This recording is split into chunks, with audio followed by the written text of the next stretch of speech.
Hello students, welcome in this video. I am Manish Maharshi, Assistant Professor, Department of English, Government Dunga College, Bikaner. Today in this video, we will try to understand the main features of Romantic age, which is one of the most important age of English literature. Romantic period or movement began with the influence of French Revolution. Romanticism is a literary and artistic movement that emerged and began in the late 18th and early 19th centuries in Europe as a reaction to the Age of Reason, the Augustan or the Neoclassical age. For over a century, classical conventions were applied to English poetry with a great success. They established the rule of law in literature, by which writers were taught to think naturally and express forcibly.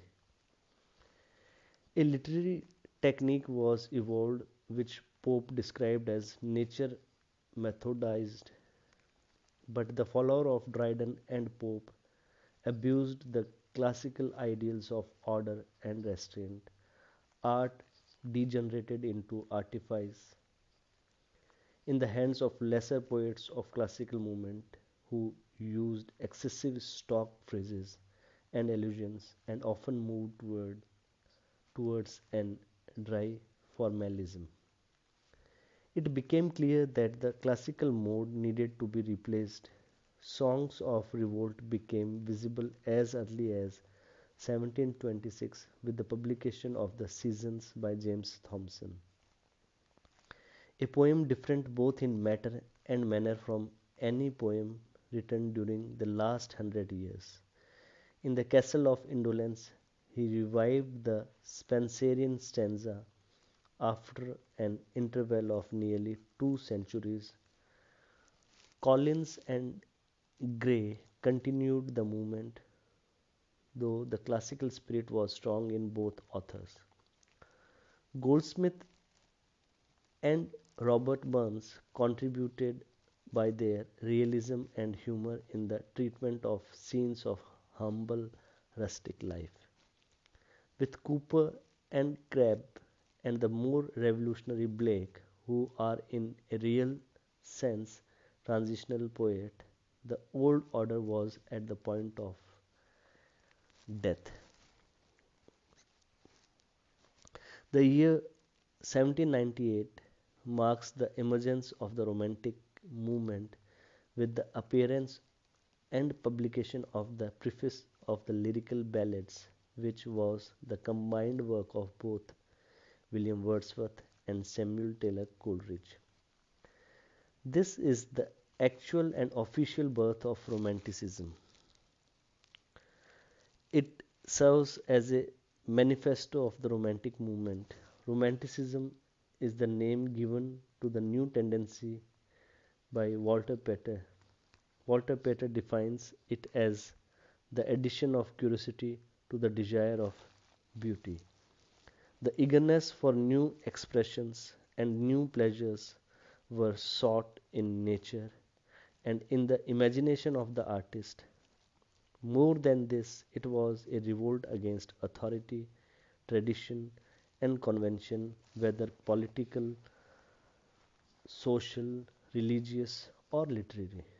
Romanticism expressed a new delight in simplicity of the theme, feeling, and expression, in the worship of nature, and in familiarity with the lives and thoughts of humble men and women, and fascinated by whatever was remote in time.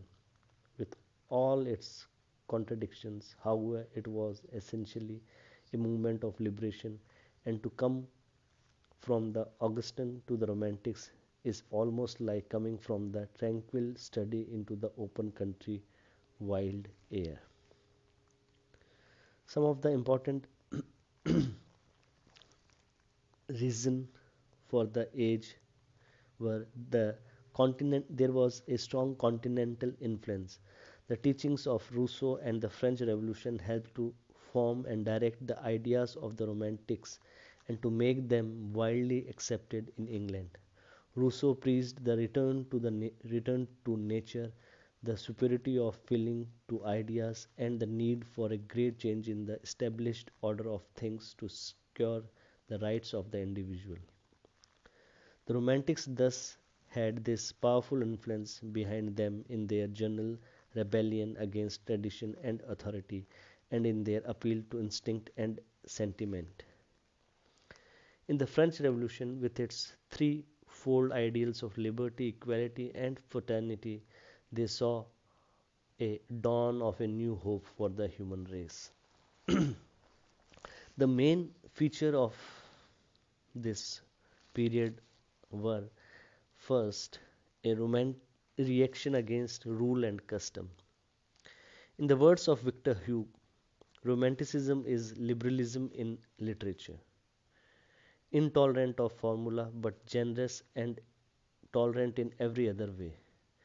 It insists upon spontaneity and the principle that every man has a sight and a right to say his thoughts in his own way.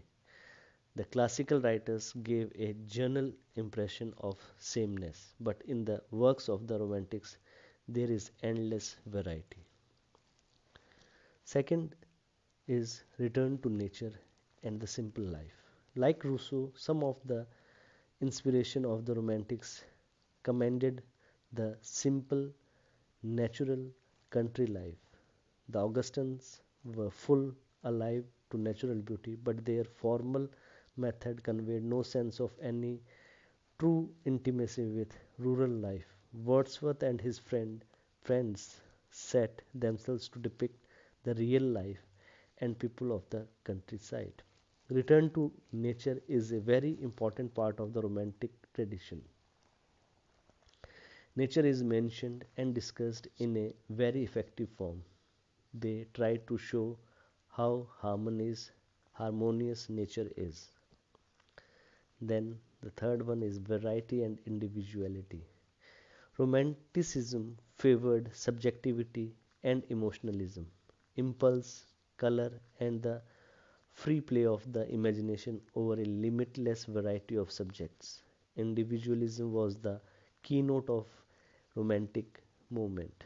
It was not completely unguided. It derived much of its inspiration from Spencer, Shakespeare, and Milton, but it celebrated the idea of individualism and favors emotion to the mind. Then the fourth is the return of the lyric form. The free expression of feeling demanded a lyrical mode of expression. Poetry once again became musical, non intellectual, sensuous, and impassioned.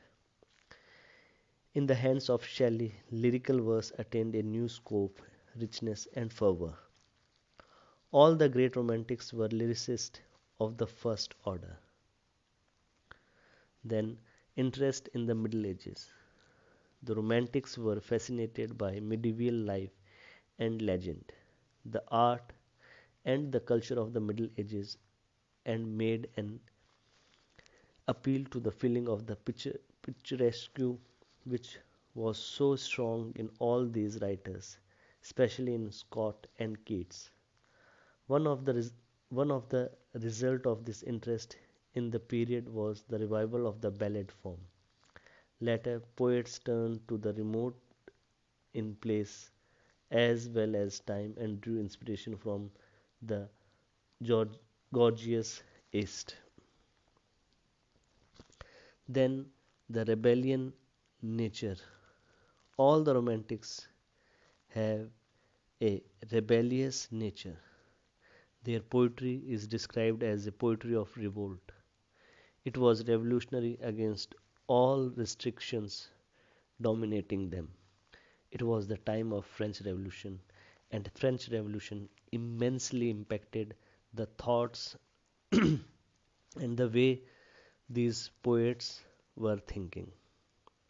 Then, free expression of emotions. Romantics were wandering and contemplating about everything. They focused on feelings and emotions. They did not restricted their emotional feelings and gave a free expression whatever came into their heart. Then simplicity in language and subjects. Romantics used simple diction and subjects, whereas the Augustans tend to use very sophisticated language. They do not have any kind of linguistic restrictions. They made it their motto that the poetry should be written in a language which is comprehensible to a layman, to to all sort of society, the people living in anywhere can have a connection with their poetry. The main romantic poets are William Wordsworth, Samuel Taylor Coleridge, Lord Byron, Percy Bysshe Shelley, and John Keats. So, if you have any queries related to this period, you can write your query in the comment box, or you can directly ask me on the call.